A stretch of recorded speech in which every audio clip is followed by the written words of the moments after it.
Assalamualaikum dear students. Today we are going to start Unit 4 lesson How Light Works. In this lesson we will study about light, that how light works. We see objects around us with our eyes, but then why don't our eyes see these objects in the dark? हम अपने इर्द गिर्द बहुत सारी चीज़ें देखते हैं हमारी आँखों के ज़रिए, लेकिन वो चीज़ें जो हैं हमें अंधेरे में क्यों नहीं नज़र आती? The answer to this question is light. We are able to see the objects around us because of the light coming from these objects. हम अपने इर्द गिर्द की चीज़ों को इस वजह से देख पाते हैं क्योंकि लाइट जो है उन चीज़ों से होकर हम तक पहुंचती है। लाइट जिन चीज़ों पर पड़ेगी उस चीज़ से टकरा कर वो लाइट जब बाउंस ऑफ होके हमारी आँखों की तरफ आएगी और फिर हमारी आँखों में एक इमेज बनेगी उस चीज़ की, इस वजह से हमें कोई भी चीज़ जो है वो नज़र आएगी। And that's why when it's dark और during night time as there is no light we are unable to see these objects clearly. रात के टाइम या तो फिर उस टाइम जब अंधेरा होता है, रोशनी नहीं होती, तो हम उन ऑब्जेक्ट्स को क्लियरली नहीं देख पाते हैं क्योंकि जब लाइट उन चीज़ों पर नहीं पड़ती तो वो इमेज जो है वो हमारी आँखों में नहीं बन पाती। Anything which gives off light is a source of light. Remember, sun is the most important source of light. What happens when light falls on something? क्या होता है जब लाइट किसी चीज़ पर पड़ती है? I just told you that we see objects around us because of the light coming from them. जैसा कि मैंने आपको बताया कि हम कोई भी ऑब्जेक्ट्स हमारे इर्द गिर्द जो चीज़ें देखते हैं वो इस वजह से देखते हैं क्योंकि रोशनी जो है उन चीज़ों पर पड़ती है और वो चीज़ें रोशनी में होती हैं, इस वजह से वो हमें नज़र आ रही होती हैं। कुछ ऑब्जेक्ट्स ऐसी होती हैं जो अपनी लाइट खुद जनरेट करती हैं, लाइक सन, बल्ब। तो ये सारी जो चीज़ें हैं ये अपनी लाइट खुद जनरेट करते हैं, तो हम उन्हें इजीली देख सकते हैं। लेकिन वो ऑब्जेक्ट्स जो खुद से लाइट जनरेट नहीं करती, लाइक टेबल, चेयर, बुक, तो ये सारी चीज़ें हम कैसे देख पाते हैं? We are able to see them because of the reflection of light. These objects reflect the light to our eyes. हम उन ऑब्जेक्ट्स को इस वजह से देख सकते हैं क्योंकि उन ऑब्जेक्ट्स पर जो लाइट पड़ती है वो रिफ्लेक्ट होकर हमारी आइज़ तक आती है, और जब वो लाइट हमारी आइज़ तक आती है रिफ्लेक्ट होकर तो वो चीज़ हमें क्लियरली नज़र आती है। Look at this picture. The light coming from this torch falls on the mirror. Mirror then reflect the light, and this reflected light travel toward our eyes, and that's why we can read the page. Let me repeat.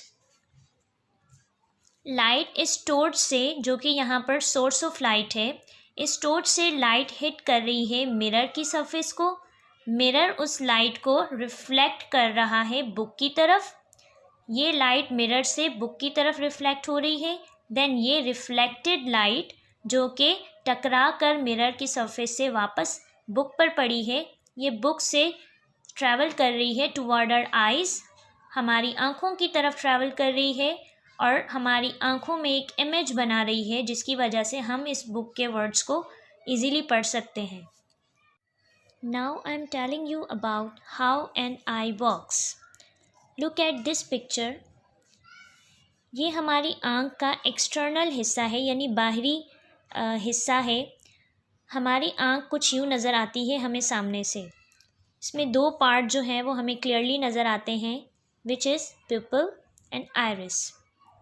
Pupil is the small opening through which light enters. It look like a black spot in the middle of the eye. आँख के बिल्कुल बीच में एक छोटा सा black spot हमें नज़र आता है, जो बेसिकली रास्ता होता है लाइट रेज का अंदर जाने का। लाइट रेज हमारे प्यूपिल के ज़रिए आइज़ में इंटर होती हैं, जिसकी वजह से हम बहुत सारी ऑब्जेक्ट्स देख सकते हैं। प्यूपिल के अराउंड एक कलर्ड पार्ट होता है, उसे कहा जाता है आइरिस। आइरिस जो है वो कलर्ड पार्ट इसलिए कहा जाता है क्योंकि बहुत सारे लोगों का ये ब्राउन कलर होता है, बहुत सारे लोगों का ग्रे, ब्लैक इस तरह होता है। ये इस वजह से होता है, it depends upon the pigmentation of iris. Iris जो है वो, आइरिस का पिगमेंट अगर ब्लैक होगा तो वो ब्लैक कलर को ज़्यादा रिफ्लेक्ट करेगा और हमें ब्लैक नज़र आएगा। इसी तरह अगर ब्राउन कलर को रिफ्लेक्ट कर रहा होगा हमारा आइरिस, तो हमारी आई बॉल या ये आइरिस का जो कलर्ड पार्ट है वो ब्राउन नज़र आएगा। आइरिस का फंक्शन ये है कि ये हमारे प्यूपिल को कंट्रोल करता है ओपन और क्लोज़ होने में।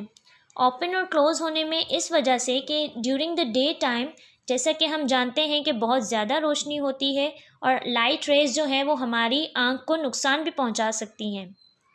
अगर सनलाइट हमारी आइज़ में बहुत ज़्यादा चली गई तो वो हमारी आइज़ को बर्न कर सकती हैं। देन इस वजह से आइरिस जो है वो इसकी ओपनिंग और क्लोजिंग को कंट्रोल करता है। जब डे टाइम होता है तो आइरिस प्यूपिल को थोड़ा सा कॉन्ट्रैक्ट कर देता है, यानी प्यूपिल जो है वो थोड़ा सा सिकुड़ जाता है ताकि लाइट जो है वो एक लिमिट में अंदर जाए।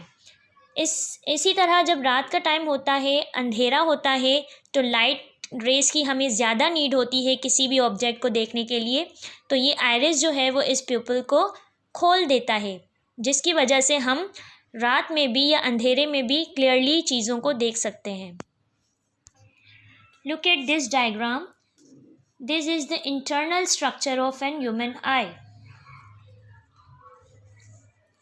इंसानी आँख हमें बाहर से यूँ नज़र आती है, लेकिन इस आँख को जब हम, यानी इस प्यूपिल के पीछे अगर हम देखना चाहें तो वो आँख कुछ इस तरह होती है। ये हमारे आइरिस और प्यूपिल है।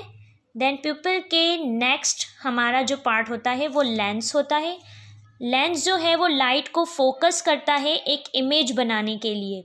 यहाँ पर लाइट रेज इंटर होती हैं और यहाँ पर लाइट रेज को फोकस किया जाता है ताकि हमारी आँख के पीछे स्क्रीन पर एक इमेज बने जिस चीज़ को हम देख रहे हैं उसकी, और फिर हमें वो चीज़ नज़र आए। और रेटिना कहते हैं उस स्क्रीन को जहाँ पर वो इमेज बनती है। Now come to the next topic, transparent, translucent and opaque materials. हमारे इर्द गिर्द बहुत सारे मटीरियल्स और ऑब्जेक्ट्स होते हैं। कुछ ऐसे होते हैं जिनसे लाइट इजीली पास आउट हो जाती है, कुछ ऑब्जेक्ट्स ऐसे होते हैं जिनमें से लाइट पास आउट होती है लेकिन बहुत ज़्यादा कम, और कुछ ऑब्जेक्ट्स ऐसे होते हैं जिनसे लाइट बिल्कुल भी पास नहीं हो सकती। तो ऐसे मटेरियल्स जिनसे लाइट बिल्कुल क्लियरली पास आउट हो जाती है वो ट्रांसपेरेंट मटेरियल्स कहलाते हैं। Look at this window. इस विंडो में एक ग्लास लगा हुआ है, लेकिन इस विंडो के गिलास से हमें नज़र आ रहा है कि पीछे बाहर की जो है बाहर भी हम देख पा रहे हैं कि एक घर है, ग्रास है, तो वो इजीली हम देख पा रहे हैं विंडो के मिरर के पीछे से। इट मीन्स दैट ये मिरर जो है या ये ग्लास जो है वो ट्रांसपेरेंट है, ये विंडो ट्रांसपेरेंट मटेरियल की है। अगर हम इस विंडो की बात करें तो हमें वो चीज़ इतनी क्लियरली नज़र नहीं आ रही, जस्ट हमें ये पता चल रहा है कि रोशनी है लेकिन हमें क्लियरली चीज़ें नज़र नहीं आ रही। ऐसे मटेरियल्स ट्रांसलूसेंट मटेरियल्स कहलाते हैं। ट्रांसलूसेंट मटेरियल्स यानी वो मटेरियल जो लाइट को अलाउ नहीं करते अपने से पास होने में, यानी पास आउट लाइट नहीं हो पाती। लाइक किसी टिश्यू पेपर पर अगर हम टॉर्च लाइट जलाते हैं तो वो टिश्यू पेपर से लाइट पास आउट नहीं हो रही होती, लेकिन वो टिश्यू पेपर लाइट अप हो जाता है। तो ऐसे मटेरियल्स को हम कहते हैं ट्रांसलूसेंट मटेरियल्स। इसी तरह कुछ मटेरियल्स ऐसे होते हैं जो अपने से लाइट जो है वो बिल्कुल भी पास आउट नहीं हो पाती उनमें से। लाइक कोई भी लकड़ी की चीज़ हो गई, वुड हो गया, कोई ट्री हो गया, उसमें से लाइट बिल्कुल पास आउट नहीं हो सकती। हम ह्यूमंस हो गए, हमसे भी लाइट पास आउट नहीं हो सकती। ऐसे मटेरियल्स या ऑब्जेक्ट्स कहलाते हैं opaque materials. What type of things make shadows? कौन सी चीज़ें जो हैं वो शैडोज़ बनाती हैं? When anything blocks the path of light, a shadow is formed. It means when light is not allowed to go through anything, it makes shadow. All opaque things make shadows. जब light को रास्ता नहीं मिलता गुजरने का, pass out होने का, तो वो लाइट उस ऑब्जेक्ट से टकराकर वापस चली जाती है. जब लाइट का पाथ यानी रास्ता बंद हो जाता है या उसमें लाइट पास आउट नहीं हो पाती है, जैसा कि हमने पढ़ा कि ओपेक ऑब्जेक्ट्स अपने से लाइट पास आउट नहीं करते, लाइट उनसे पास आउट नहीं होती, उनसे टकराकर वापस चली जाती है, रिफ्लेक्ट हो जाती है, तो ऐसे ऑब्जेक्ट्स फिर शैडो बनाते हैं. Now I'm telling you about the color of light. Light appears to be white, but in fact it is a mixture of different colors. The set of colors which make up light is called the visible spectrum. Light हमें बज़ाहिर तो white नज़र आती है या तो फिर colourless नज़र आती है, लेकिन इनफैक्ट वो मिक्सचर है बहुत सारे कलर्स का. जो रेनबो में कलर्स होते हैं वो सारे कलर्स जो हैं वो लाइट के हैं और उन सारे कलर्स के सेट को कहा जाता है विजिबल स्पेक्ट्रम.